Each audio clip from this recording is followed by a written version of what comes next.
It's got to be tough for people that are famous, and if they didn't meet somebody when they're young. I think I don't know. I think there's some part of us that's designed to like meet people when we're not too old, I guess. I mean, and you can kind of age out of the bracket, and then and then I just think it's more complicated. Not that you can't meet somebody, but I think it's more complicated. Absolutely. I mean, when having kids was just part of life, people were getting pregnant at 15, 16, and now it's perfectly normal. Men like 18, 17, 16-year-old boys were impregnating 14, 15-year-old girls. I'm not saying it's right, but I'm saying like when that's all people were thinking about, people were doing that shit early. But now especially in the US, it's gotten later and later and later. So when you get to grow with somebody too, if you're both in your 20s or both in your 30s, you meet each other, you're probably still working on your careers, and then you work on your careers together.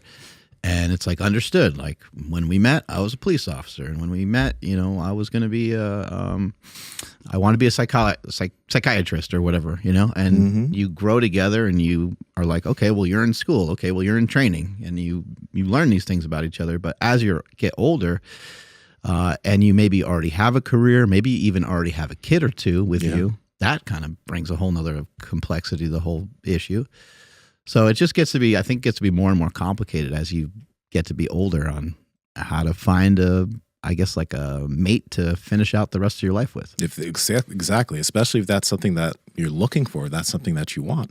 Because a lot of people say that that's not what they want too. But let's play this. This is interesting. Check it out. You married? No. Okay. I'm looking to get about. Hey, I'm about to be 55. I'm about to be double nickel. Double nickel. Yeah. Double nickel. 55. So what you think about it though?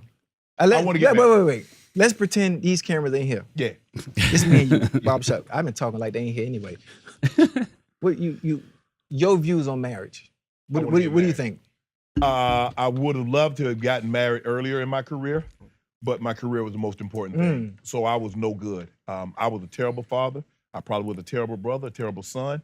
I definitely was a terrible boyfriend because football was the most important thing. I was consumed with this sweater he's wearing is astonishing, by the way. Which one? Well, both of theirs, but you're talking specifically about Shannon or Ocho? Yeah, Shannon Sharpe. Yeah. Amazing. Look at that thing. Yeah, it is. I definitely was a terrible boyfriend because football was the most important thing. I was consumed with that. And I was consumed with that because I wanted to get my grandmother and my family out of the conditions that I grew up in. And I said, if I had kids, I didn't want them to spend 1 hour, let alone a year like I spent.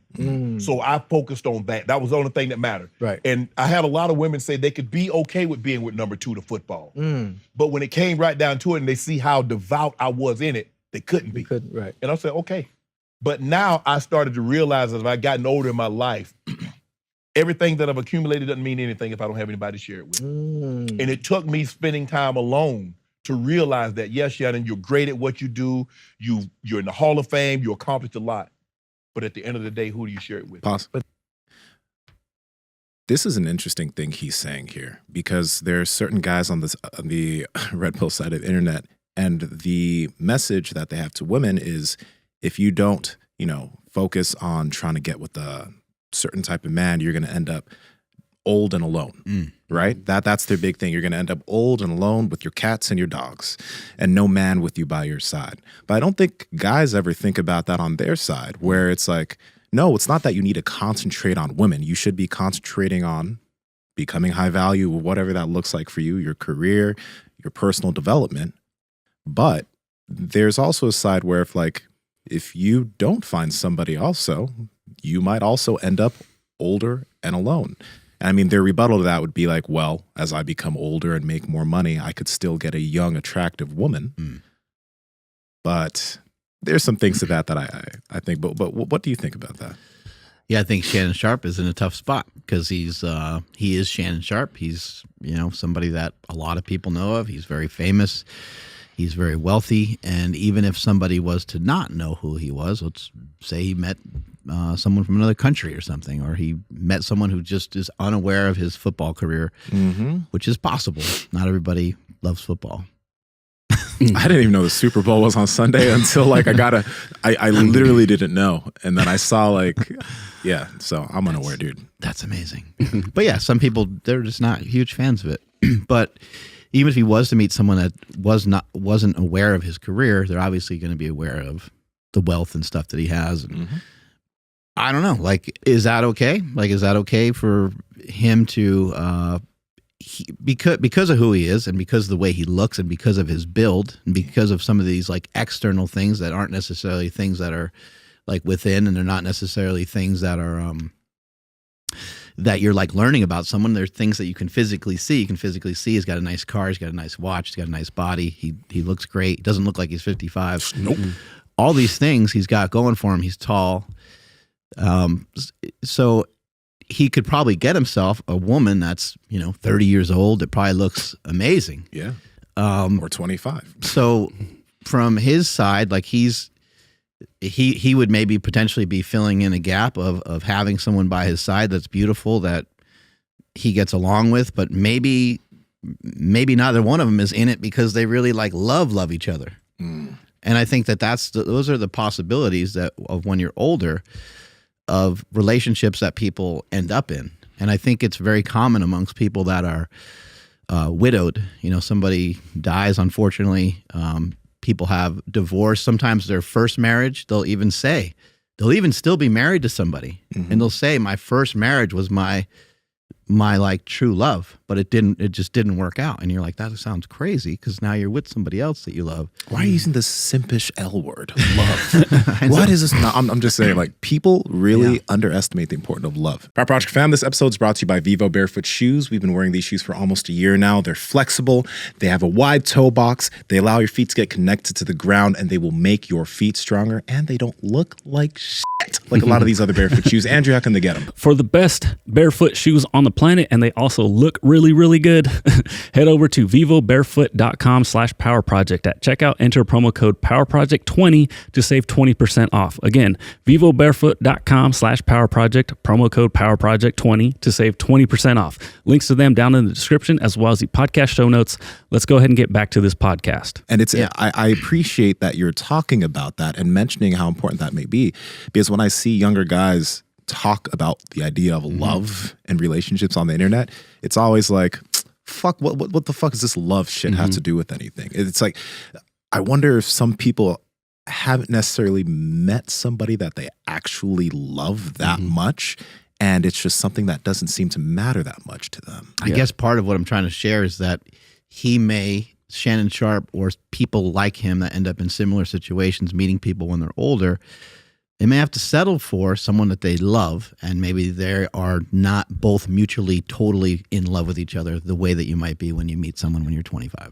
That's what I was going to ask you, Nsima. In the Red Pill community, do they ever talk about love? Because I know they talk about loyalty, right? Like, you want your, I guess, main chick to be your... you want her to respect you is one big... So they never talk about, like, I don't even know how to define true love, but they never reference what that would be like? With as much stuff that I've listened to from the Red Pill side of things, it's not like the biggest factor. For example, when looking at Shannon, a lot of people want to become that high value man that has as many options as possible. And in this situation, Shannon is like the epitome of high value. Any woman would probably want to be with him. He's handsome, he's well-spoken, he's nice, he's also wealthy.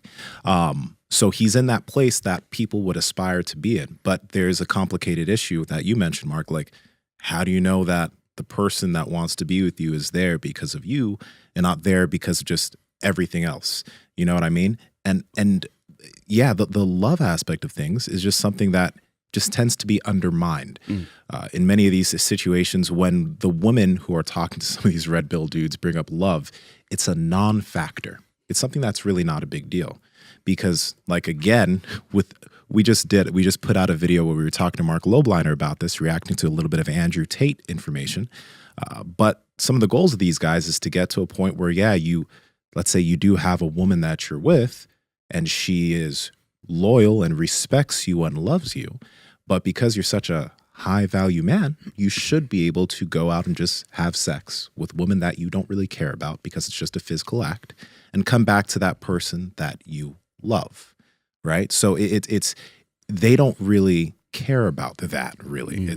Love seems to be a non-factor. For all you guys who, like, let's say you love red pill content, comment down below and let us know what you think about the idea of love. Are we simps Or do you agree with any sense of that? I think it's really complicated, man, for someone like Shannon Sharpe being 55. Like, is he going to meet a 55-year-old woman?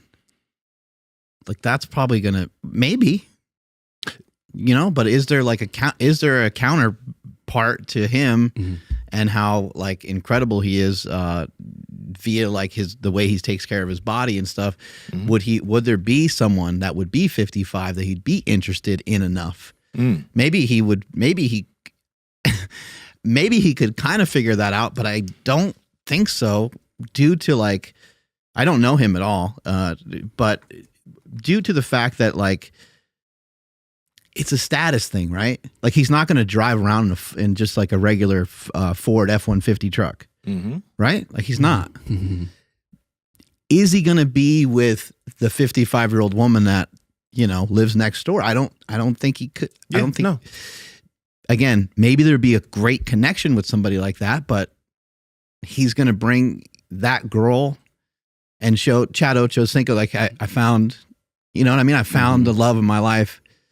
And no matter what the person looked like, I'm sure Chad Ochocinco would be pumped, but I think everybody would be like, that's an interesting choice. That's a little different. If it wasn't somebody that they had in their mind of who he would be with, right? Yeah, the cards are stacked pretty high against him finding whatever love is, right? I think he has to find, and I'm just, he's going to be able to find whatever he is looking for. I'm sure he'll be able to find it, but I think it's a mutual revolving door of, I'm with you for this reason and I'm with you for this reason. And I don't think there's a huge problem with that, because in the beginning, all you're attracted to anyway is just the looks of the person in the first place. That's how Andy spotted me. That's how I spotted her. Then we got to know each other from that point on. I'm not saying it's impossible, but I do think it's harder. It's more complicated. What if he does meet someone that he really likes and connects with, but he's like, shit, she's got 4 kids, you know, or there could be a lot of things. But even if someone does have 4 kids at his age, their 4 kids are going to be like probably out of college already. Hey, baby. I'm joking. Guys, like, comment, subscribe, and head to the Power Project Discord, all right? I know you enjoyed the video. Speak to y'all soon.